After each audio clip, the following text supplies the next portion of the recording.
But we're going to talk about building healthy friendships and relationships tonight. They're interchangeable, okay? Relationships, friendships.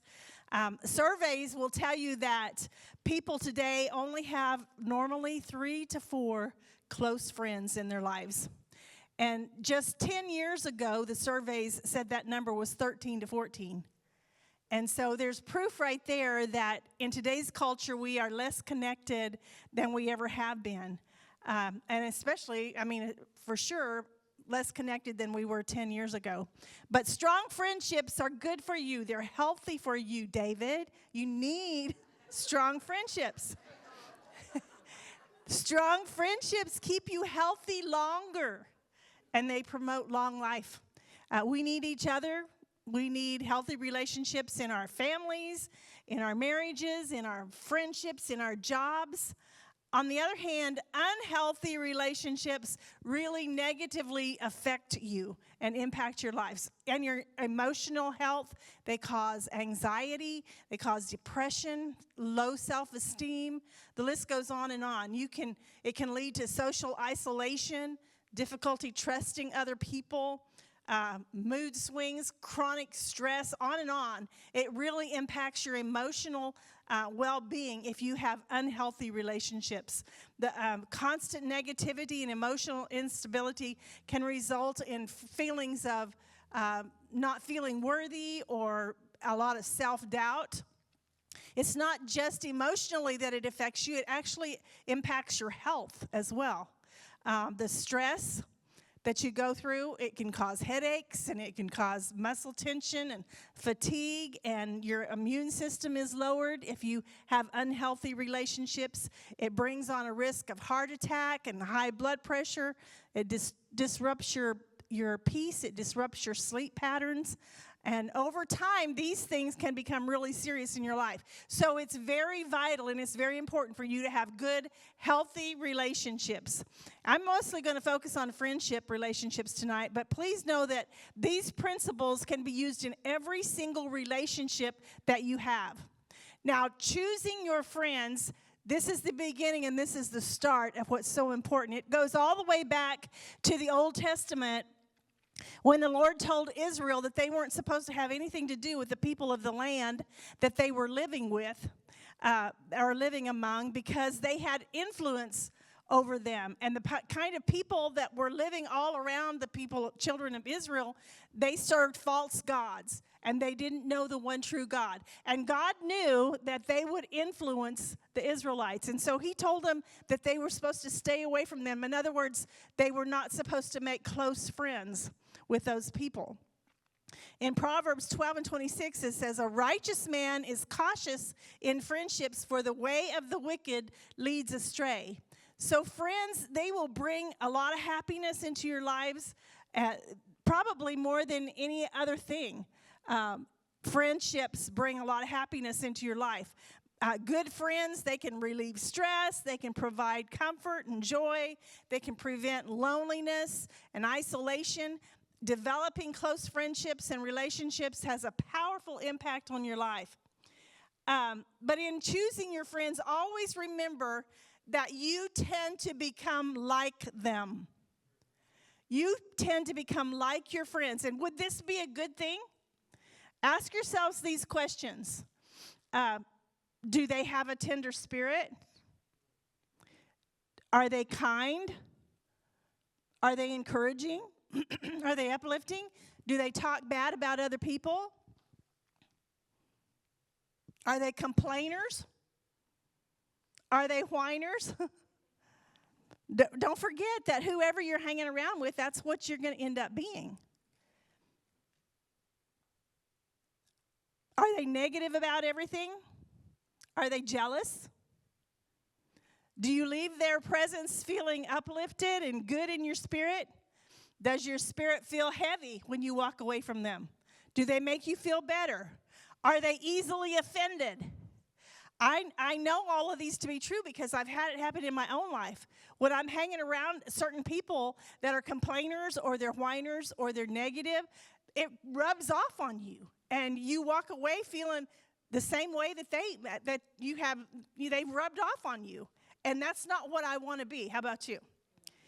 In Proverbs 27:17, it says, as iron sharpens iron, so a man sharpens the countenance of his friend. See how important your friendships are? In Proverbs, it says, Proverbs 22 says, do not make friends with a hot-tempered person. Do not associate with one easily angered, or you may learn their ways and get yourself ensnared. So be mindful of who you pick to be in your inner circle. Now, I'm not saying to shun people who have these kind of attitudes. I'm saying don't bring them into your inner circle. I would say that if you don't feel comfortable walking up to a friend and taking their hand and saying, would you help me pray about this matter? Or if you don't feel comfortable walking up to your friend and saying, can you pray for me? Then maybe you should not have this person as a best friend. Psalms 133:1 says, behold how good and how pleasant it is when brothers dwell together in unity. We want unity together with our friendships. In 1 Thessalonians 5:11, it says, therefore, encourage one another and build one another up, just as you are doing. Romans 12:10, it says, love one another with brotherly affection. Outdo one another in showing honor. I love that part. Outdo one another in showing honor. Honoring your friendships. And it always reminds me, I have to go back to how much that Sean and Krista honored us when we were stepping out of the ministry here. And they brought such honor on us. And I've never got over that. It was such a blessing. Makes me want to honor you. And so that it's the way it is with our friendships. If our friendships are honoring one another, it's going to come back on you, and there's going to be honor between you. In Colossians 3:13, it says, bear with. Now, bear with means to put up with, okay? Put up with each other and forgive one another. If any of you have a grievance against someone, forgive as the Lord forgave you. Okay, there's lots of scriptures. That's just a few that I wanted to go through. But our relationship with Jesus, I want you to consider this, is a perfect example of what our relationships with others should be like. So let's dive into that perfect example tonight, okay? Jesus and you, the perfect relationship. John 15:13, it says, greater love has no man than this, that he laid down his life for his friends. That's how Jesus is described. And that's the relationship we can have with him. He loved us so much that he laid down his life for us. There's no greater friendship than the one between Jesus and you. Jesus knew every sin that you were going to commit. And every sin that you would lay down at the foot of the cross. He knew all of those sins, and he still died for you. That's a great love, isn't it? He has compassion for you when you're silently struggling against secret sin. He has compassion for you, and he doesn't throw you away. He loves you. And then in John 15:14, it says, you are my friends. Jesus came to see you, to save you, his friend. I was talking to someone just the other day, and he was telling me about a song that, an old hymn. It's called In the Garden. And part of the words to that song, part of the lyrics that says, he tells me I am his own. Isn't that beautiful? That's how much he loves us. He tells us he is his own. And he just broke, the man was telling me that he was listening to this song and singing along with it. He said he broke down into tears. That the realization that he wants me, that's priceless. That's a priceless thing. And then in John 15:16, it says, you did not choose me, I chose you. That's the Lord telling us, I chose you. I choose you. That's how much I love you. So let's use the model of friendship with Jesus to explain how our friendships and treasured relationships should work. There always has to be a foundation. And I'm going to describe it tonight, describe it as like building something. And since I'm not a builder of buildings, I'm going to describe it in terms that I know more about. And let's say we are going to build a burger. There are two things that hold that burger together. so that we can pick it up and eat it without it falling apart or without it getting messy. That's the buns, right? Unless you eat it like my husband, he eats it like a tostada. But he's weird, so we're not gonna talk about that. Anyway, it's the buns that holds it together.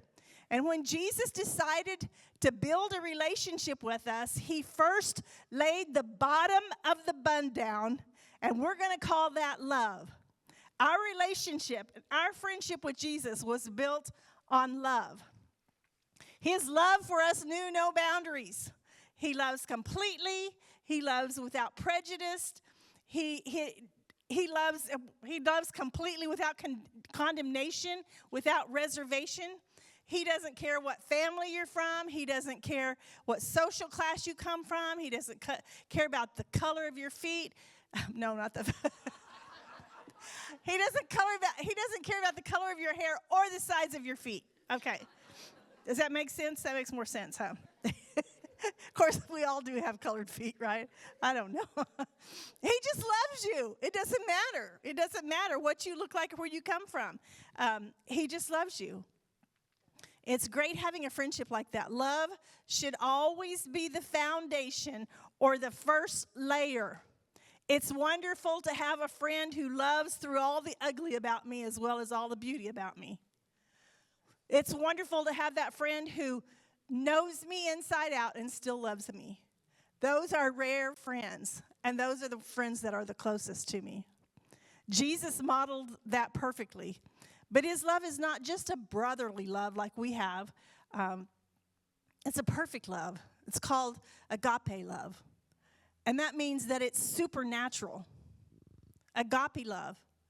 That's what Jesus has for us. It's supernatural. Only through Christ enabling us can we love like that. His love is unconditional. There's very few relationships like this, except for maybe between a parent or a spouse who will love unconditionally. But nevertheless, this is the foundation of a healthy relationship is love. It's love like when God puts us together with people that we have a kindred spirit with. Have you ever had a friend like that? That you just immediately, when you met them, your spirits just bonded. You had a kindred spirit with them. Some people are just you're just drawn to, and your friendship is easy. I love that when that happens, but that's rare. But others are not. Sometimes the relationship grows, and we didn't really even see it coming.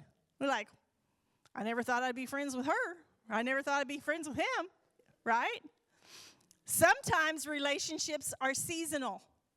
Sometimes you're close to them for a season or that person for a season, and then they are gone, but they have enriched our life for a certain amount of time. Anybody think of a friend like that? You love them and you were close, but that friendship is no longer tight and close. It was a friendship for a season that God puts you together with. I've even had God put me together with a friend that I didn't even want to be friends with. That sounds funny, but it's true. I remember several years ago when we were pastoring in Oklahoma, and there was this lady that started coming to our church, and she sat toward the back, and I always sat toward the front, and I turned around and looked, and I thought, what is wrong with her? Because she had a countenance that was just ugly, and I was like, she looks mean. And in my mind, I'm thinking, I'm staying away from her. I don't want anything to do with her. Because every time she came to church, she'd sit there all sour looking, and I thought, well, the best thing I can do is just stay away from her. I'm serious, y'all. That was my thought. I'm like, I'm staying away from that lady. But you know what? The Lord told me to be her friend. And I was like, but Lord, I don't want to. But that impression kept coming on me over and over again. No, I want you to be her friend. Her name was Christy. And I thought, I don't want to. But one day I was at home, and the Lord again started dealing with me. I want you to be Christy's friend. I thought she was mean. And I was like, I don't want to be her friend. But I got up because the Lord was dealing with me really strong. I got in the car. I drove to her house. I knocked on her door. When she opened the door, I said, the Lord told me to be your friend. She's like, well, okay. Hardly knew what to say. I want to tell you that she ended up being a very, very dear friend. And she actually had a good reason to have a countenance that looked like that.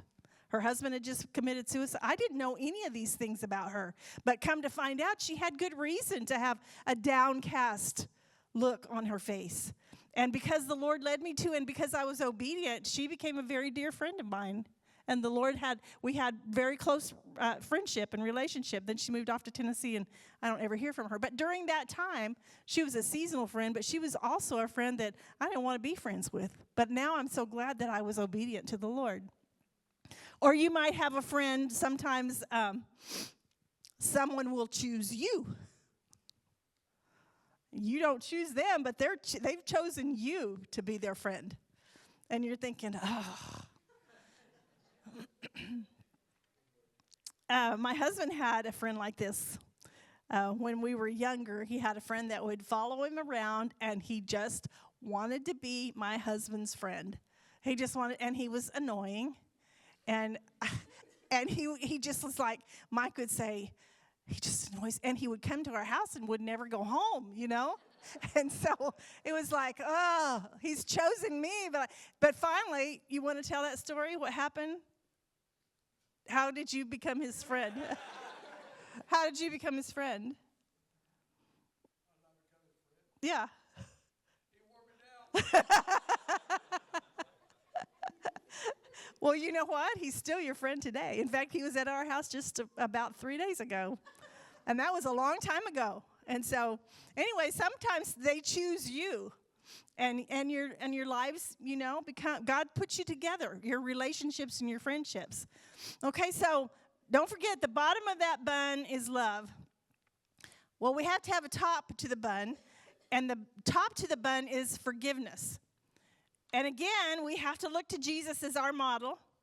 We would not be able to have the relationship that we have with Jesus that we desire for it to be if not for his forgiveness.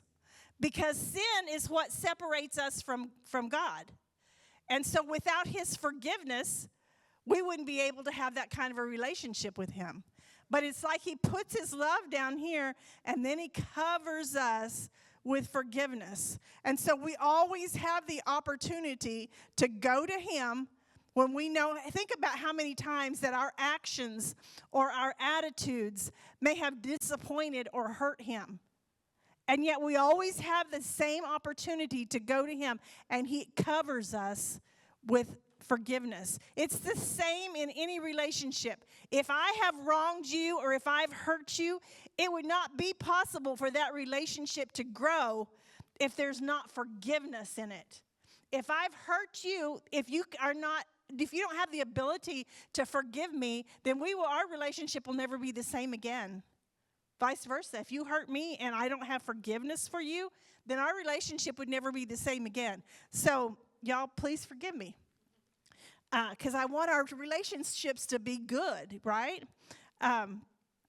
So let's talk about, just for a minute, love and forgiveness, the perfect bun. Love is the bottom of the bun, the foundation that everything is built on. Forgiveness is the top of the bun, the covering that completes and protects what's inside.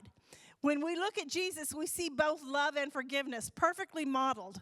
And our relationship with him wouldn't even be possible without his forgiveness. Think about it.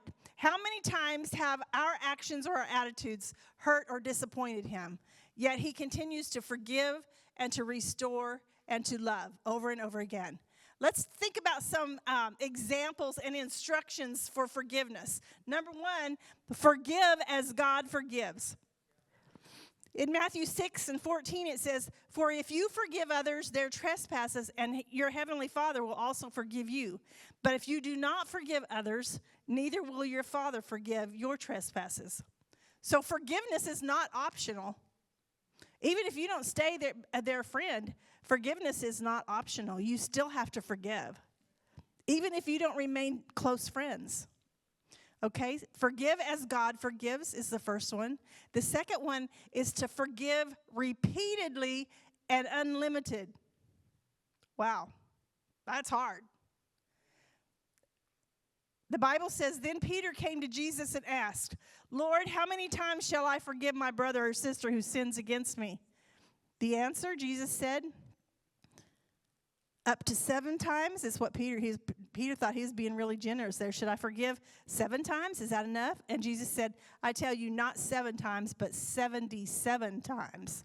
What Jesus really meant here is that forgiveness should be endless. We should continually, there's no limit. We can't be just looking for, okay, and keeping count how many times that friend hurt us. Okay, you're on number 76 now, one more time, and you're out. You know, that's not what he's talking about. He's talking about us forgiving endlessly. Okay, that's the way he does for us, right? And he's our example. He's our model. Number 3, forgiveness is a condition of prayer. In Mark 11, it says, whenever you stand praying, forgive. If you have anything against anyone, so that your Father also who is in heaven may forgive you your trespasses. So when we stand or sit or kneel to pray, we are supposed to forgive those who have hurt us before we can even go to prayer. Because how can God forgive us if we're not forgiving others? Forgiveness is just not a moral action, but it's a spiritual practice.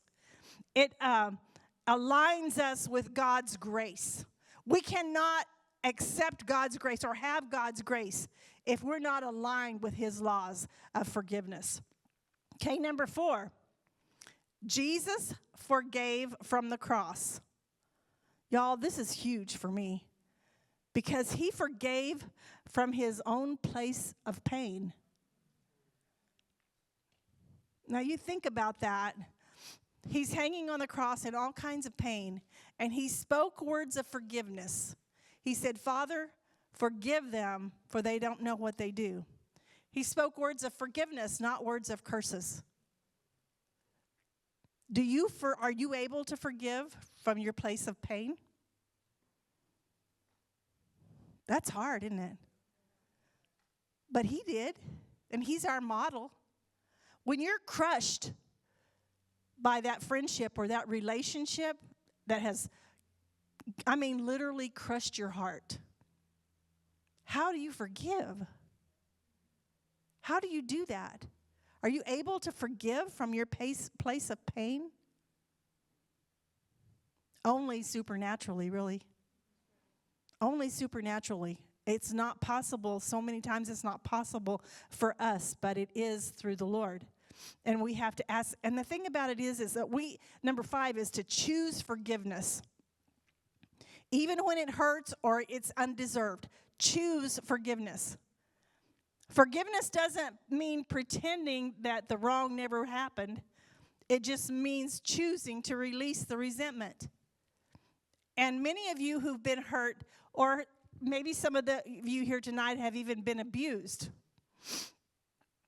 through whatever relationship, maybe as a child or maybe as a teenage relationship or maybe through a marriage, whatever the situation might be, it's very hard to choose to release that and to forgive. Remember, though, that Jesus forgave from his place of pain. And remember that forgiveness, it doesn't mean you have to pretend that nothing ever happened. It's a choice that you make. You choose forgiveness even when it hurts or even when it's undeserved. It's a choice that you make.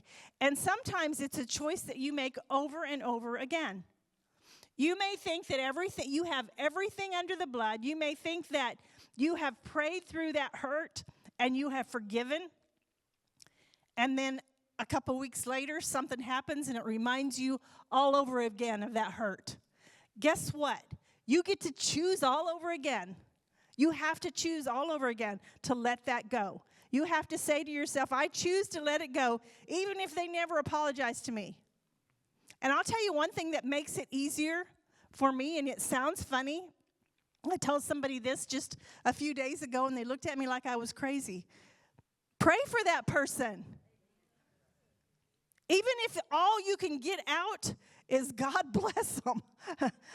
Of course, you can say it a little nicer than God bless them, But you bless that person, pray for them. It does help your heart tender toward them. It does help you. It breaks that power of anger or pain that is controlling you. So pray for that person, even if it's hard. Sometimes just praise is hard. Sometimes it's hard to praise. Sometimes it's hard to forgive. But you do it out of a choice to do it. You don't just say, well, one day maybe I can forgive them. No, you do it right now. You might have to do it again. You might have to make that choice over and over again. But keep making it because it's important for your relationship with God. He can't forgive you if you can't forgive others. And so it's important for you to pray for those who hurt you. Don't repay evil with evil or insult with insult. It's so easy when somebody insults you. Sometimes I'm too dumb to know that it was an insult, but sometimes I do know, hey, that was an insult, but we don't repay an insult with another insult. On the contrary, we're supposed to repay evil with good or blessing, because to this you are called so that you can inherit a blessing. In order for you to inherit a blessing, then you have to bless others. So if we have the top of the bun now, and we're practicing bottom of the bun, love, and we're practicing the top of the bun because we're walking in forgiveness, but there's a whole lot of stuff that goes between those two buns. We got the meat, we got the pickles, we got the onions, we got the tomatoes, lettuce, cheese, mustard, mayo, jalapenos, bacon. I don't know. Whatever you like on your burger, what might represent all the things that are needed to make the burger taste really good, the best burger ever, you got all those things in the middle. Ask yourself, what do you like on a bun? What do you like on your burger? Cheese? Ketchup? Ketchup? You've been eating at McDonald's too much. No, I do too. I like ketchup too. What else? Lettuce? My husband likes extra tomatoes. And what happens sometimes, it doesn't always come like you expected it to. You might ask for extra tomatoes and you end up with no tomatoes. Or you might ask for no onions and you end up with extra onions. Mike ordered a burger one time and it didn't have any meat on it. It took him 2 or 3 bites, and he realized something's wrong with this burger. Listen, our relationships are not always what we were hoping for. That burger may not be what you were hoping for. Do you throw them away? No, you either take the onions off yourself, or you take it back up to the counter and you get things fixed, right? I'm pretty sure he took that burger up there and said, I need some. Where's the beef? Where's the beef on this burger? But if your relationships are worthwhile, which if you have chosen them correctly, they are, then we fix things. We work at them. We love and we forgive. And that holds all the rest together. The ingredients on that burger are absolutely necessary. If you want your relationship to go well, you have to have all the right ingredients between love and forgiveness. You're going to need some grace. You're going to need some joy. You're going to need some peace. You're going to need a lot of patience. You're going to need kindness and goodness and faithfulness and gentleness and self-control. Does that list sound familiar? It should. Grow some fruit. The layers between the buns are the fruits of the Spirit. You have love and forgiveness, and in between you have all of those things. Let me just give you, in closing tonight, let me just give you a few practical advice, comments on healthy relationships. Number 1, stop being so offended. Not every word or action deserves a reaction. When we let go of offense, we open space for peace, and peace can grow. Stop reading something into every single comment that's made. Get a little thicker skin. Be a little naive and don't believe that everything somebody says is something bad towards you. Stop being offended over every little thing. That can cause big problems in a friendship or any relationship. The second thing is stop thinking only of yourself. God calls us to live outwardly, not inwardly. True joy and true satisfaction are found when we are willing to serve others. That's where real joy and satisfaction comes. Not when we demand that the world revolve around us. And probably some of you have had friends like that when you get together, everything that you do is what that friend wants to do. It's all about them, where they want to go, where they want to eat. It's all about them. Listen, to have good, healthy relationships, it's not going to be all about you. It's a give and take thing. Stop thinking only about yourself. Okay, so stop being offended about everything. Stop thinking about yourself. Number 3, stop letting your temper run away with you. Stop letting every little thing make you mad. Anger can be loud and it can be quick. Have you known somebody whose temper would just fly up just like they're heated immediately? But self-control, a fruit of the Spirit, is the quiet strength that is Christ in us.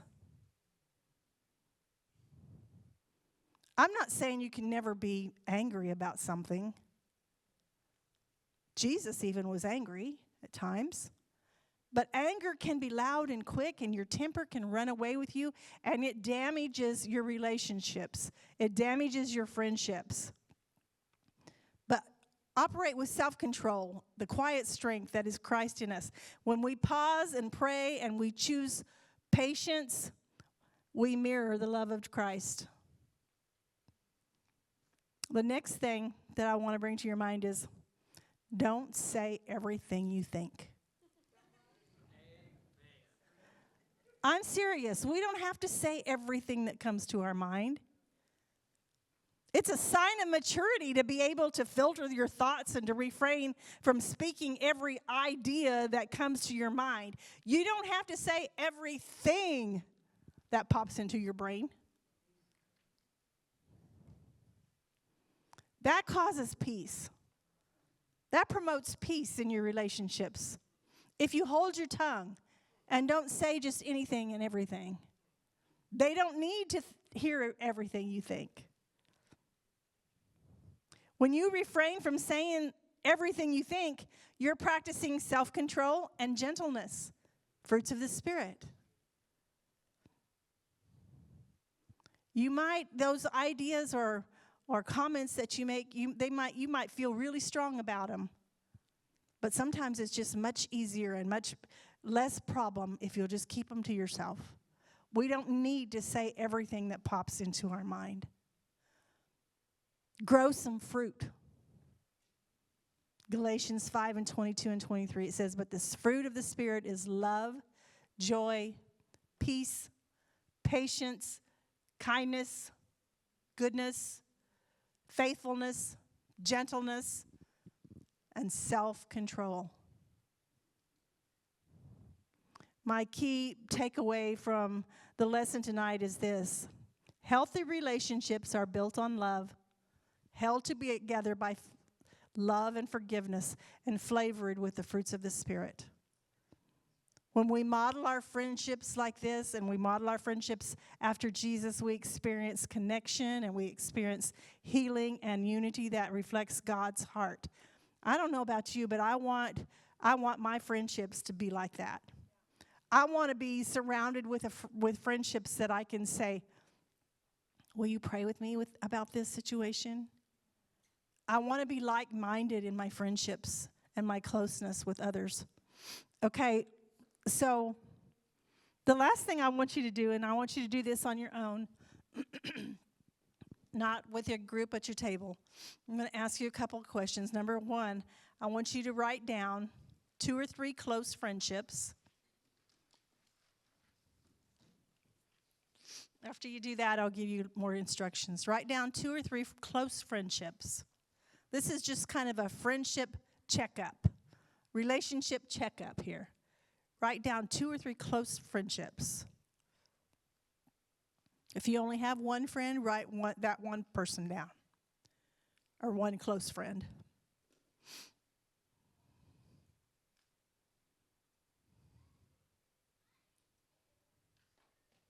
Go. Everybody got that? Okay. Then I want you to ask these questions. Number 1, do I feel loved and encouraged by this person?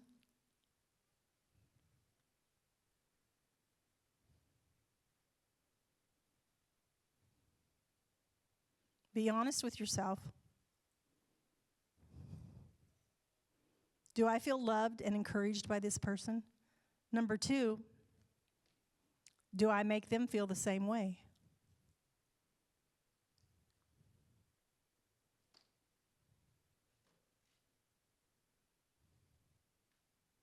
Be honest.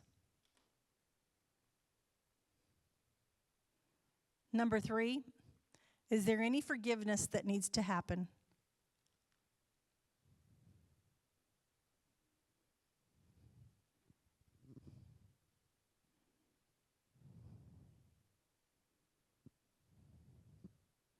I hope you answered those 3 questions honestly and clearly. And now I want to pray over each of you, but while I'm praying, I want you to pray over each name that you wrote down and ask God how to strengthen those relationships this week. Ask the Lord, how can I strengthen these relationships that I've written down between these friends? And I'm going to pray, okay? I want you to pray too. Father, I'm so thankful for the relationships that you've given to me. And Lord, I cherish them. Some of them I know, Lord, that they're from you. I know that they were given to me because of your blessing in my life. And Lord, I pray for each person here tonight, Lord. They have friendships also, Lord, that you've placed in their life, and you've given them these friendships that are a blessing, Lord. God, if they have made friends with the wrong people, Lord, I pray that you would help them to recognize this. Maybe they have friendships that are not good for them and that they need to kind of back away from. And Lord, you're able to put new friendships in their place that are more edifying to you. Lord, I pray for everyone here, Lord. If they're in relationship with someone, Lord, that does not edify and does not do good in their life, Lord, and if it's a relationship that's bringing them down, Lord, I pray that you give them the grace and the strength to just kind of distance themselves, Lord, and you put relationships in their life that are edifying to them. Lord, help us to pray for our friendships, and Lord, I pray that you would put people in our lives that you want us to have, and that we would build our relationships upon these principles of love and forgiveness and the fruits of the Spirit. And we'll give you praise for it, Father. In Jesus' name, amen. Amen. Thank you for listening.